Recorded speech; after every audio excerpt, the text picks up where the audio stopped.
أعوذ بالله من الشيطان الرجيم بسم الله الرحمن الرحيم إنه من سليمان وإنه بسم الله الرحمن الرحيم يا أيها الذين آمنوا اتقوا الله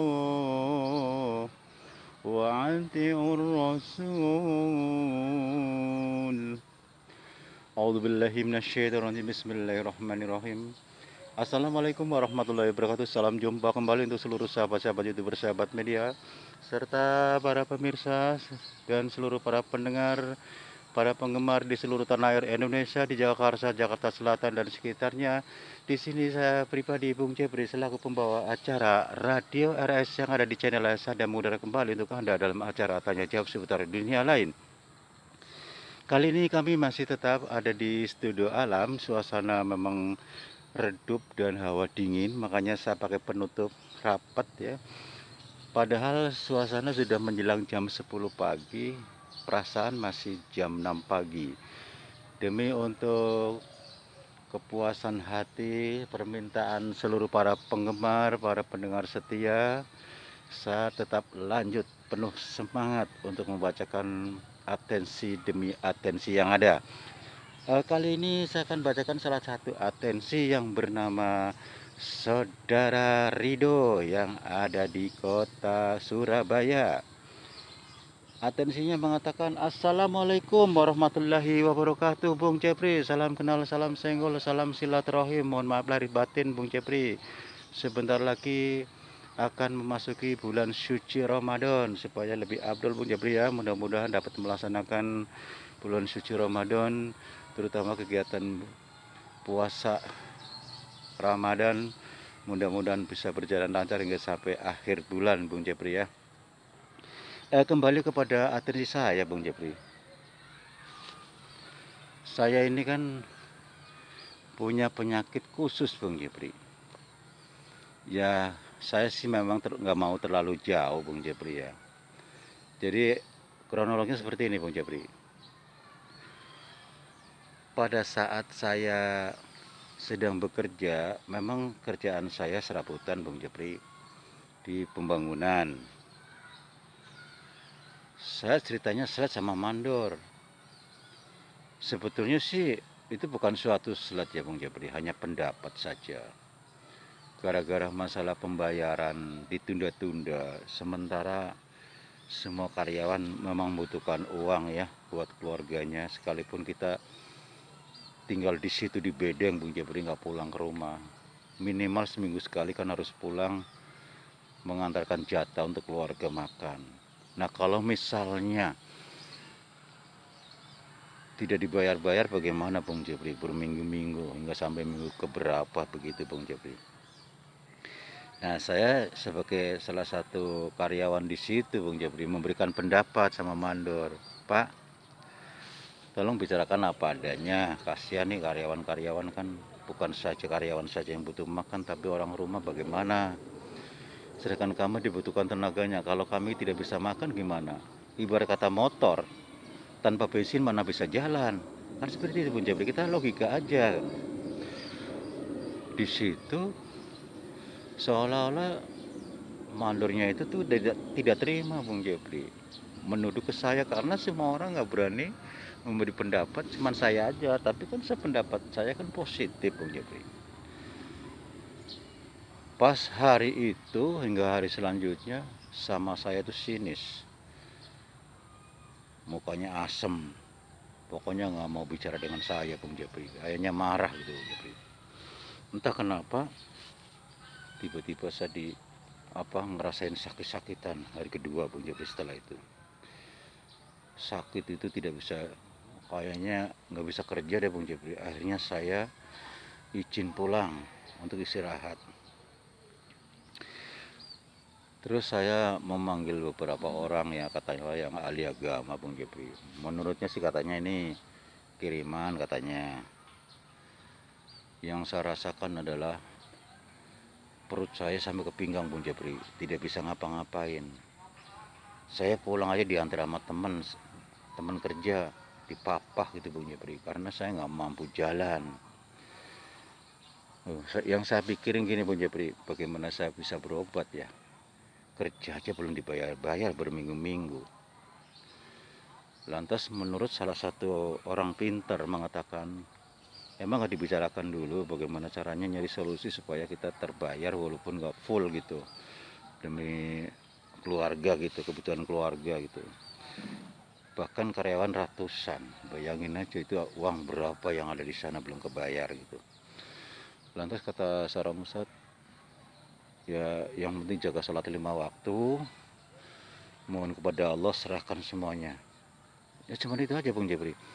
Yang saya pertanyakan begini Bung Jepri, apakah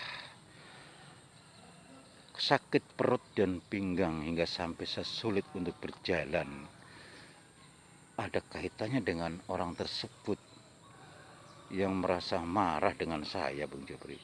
Mandor itu. Kalau memang betul Bung Jepri, saya sebetulnya tidak mau apa tuh namanya, mau dendam.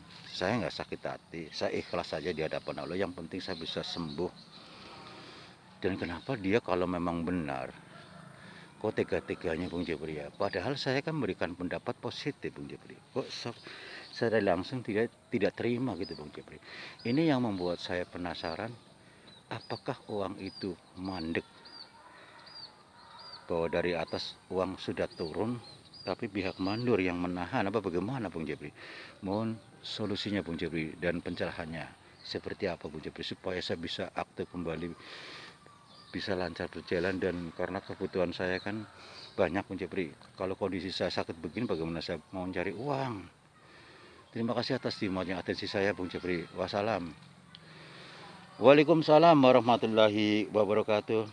Saudaraku Rido yang ada di Surabaya, terima kasih atas atensi Anda yang telah saya bacakan. Dan terima kasih kembali Anda telah bergabung di mana adanya radio RAS yang ada di channel Ayah Sadam. Karena biodata Anda lengkap ya di bawah ini, original. Alhasil alhamdulillah. Sebelum saya menjawab, saya memberikan masukan kepada Anda.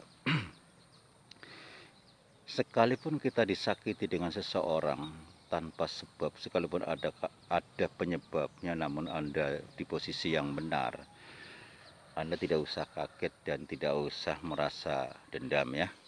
Yang tadi katakan Anda benar. Kita tidak usah menyakiti orang atau dendam kepada siapapun. Semua serahkan kepada Allah, kembali kepada Allah. Segala sesuatu yang gaib, katakanlah seperti kayak kiriman gitu, itu perbuatan zalim yang tidak akan pernah diampuni oleh Allah Subhanahu wa taala. Nauzubillah min dalik. Saya sering memberikan himbauan kayak seperti konten-konten sebelumnya juga, bahwasanya orang-orang yang berbuat zalim pada saat sakaratul maut, belum waktunya kesempatan untuk bertobat, nauzubillah, tempatnya langsung di neraka jahanam. Nauzubillah min dzalik. Maka dari itu, apabila kita disakiti seseorang hingga sampai seperti kayak Anda, perut pinggang yang menjadi sasaran tembakan hingga sampai sulit untuk berjalan, serahkan aja kepada Allah. Hanya Allah yang esa yang mampu menyembuhkan Anda. Tentu saja ya memang melalui seseorang sebagai perantara yang mumpuni, ahli agama ya. Insya Allah akan dibantu. Dan Allah Maha Pengasih lagi Maha Penyayang. Bismillahirrahmanirrahim. Bahwasanya Allah tidak akan pernah memilah-milah kepada hambanya, apalagi tujuan kita baik ya. Yang pertama, untuk saudara Ridho, yang namanya Islam itu diberi kemudahan. Dalam kondisi apapun bodi kita, sambil tiduran ya boleh sholat seperti itu ya. Kalau merasa kedinginan juga pakai tayamum juga bisa. Kalau memang mampu ya pakai air wudhu biasa ya. Nanti zikirnya ya, suratul Fatihah buat zikiran 101, terus ayat 107 sampai 110 di surat Al-Kahfi itu sebagai ilmu pamungkas ya, diamalkan 65 ya. Dan ayat kursi 65, surat Ad-Jin di ayat 1 sampai 9 65. Nanti diakhiri suratul Fatihah sampai Nas masing-masing 9 kali. Anda siapkan air doa sebelumnya dan niatkan di air itu, ya Allah, saya niatkan Engkau melalui air doa ini, mudah-mudahan hamba bisa sembuh kembali, normal kembali, sakit pinggang dan perut hilang, ya Allah, angkat penyakit hambamu, ya Allah. Kalau memang ada sesuatu gaib yang mengganjal, pengiriman dari gaib, ya Allah, keluarkan dari tubuh hamba, ya Allah. Saya ikhlas di hadapanmu, ya Allah, saya tidak akan pernah dendam pada siapapun. Kalau memang itu betul, kalau memang sesuatu yang sifatnya alami, keluarkan dari tubuh hamba maupun di rumah hamba, jauhkan sejauh-jauhnya. Lindungilah hamba dan keluarga hamba, termasuk harta hamba dan harta keluarga hamba. Jauhkan dari rumah kami, dari tubuh hamba, seperti itu. Jauhkan dari kezaliman, dari keserakahan, dan mohon ya Allah, lindungilah hambamu ya Allah dan keluargamu ya Allah. Berilah kami rezeki yang banyak, halal dan barokah. Kami ikhlas di hadapanmu ya Allah. Seperti itu ya. Lantas Anda tiupkan air itu 3 kali sambil membaca la haula wala quwwata illa billahil aliyyil azim. Anda minum ya. Kalau bisa keluarganya suruh minum nggak apa-apa. Siapkan air doa yang banyak. Nanti dicipratin ke sekeliling dalam rumah maupun luar rumah sambil membaca tasbih subhanallah walhamdulillah wala ilaha illallah wallahu akbar. Insyaallah dalam kurun waktu paling lambat 3 hari, insya Allah Anda sudah sehat kembali. Jangan lupa jaga sholat 5 waktu, di satu sisi jaga zikir malam berkepanjangan termasuk sholat sunnah ya, terutama taubatan nasuha ya. Insya Allah Allah maha pengasih penyayang dan maha mendengar siapapun yang punya niat baik di hadapan Allah. Berkomunikasilah dan jagalah sholat 3/4 malam, langsung komunikasi dengan Allah Subhanahu wa Ta'ala, insya Allah dikabul ya.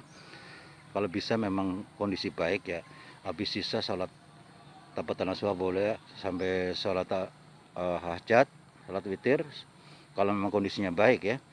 Tapi kalau kondisi kurang baik ya cukup itu juga. Tapi kalau memang kondisinya baik, Anda habis sisa lebih baik tidur dulu, nanti sebelum sebelum tengah malam Anda sudah bangun, mandi besar, sholat taubatan nasuha, sholat sunnah hajat, termasuk witir. Sambil menunggu 3/4 malam sholat tahajud, Anda zikirkan doa tadi, amalan tadi ya, insya Allah akan dibantu oleh saya.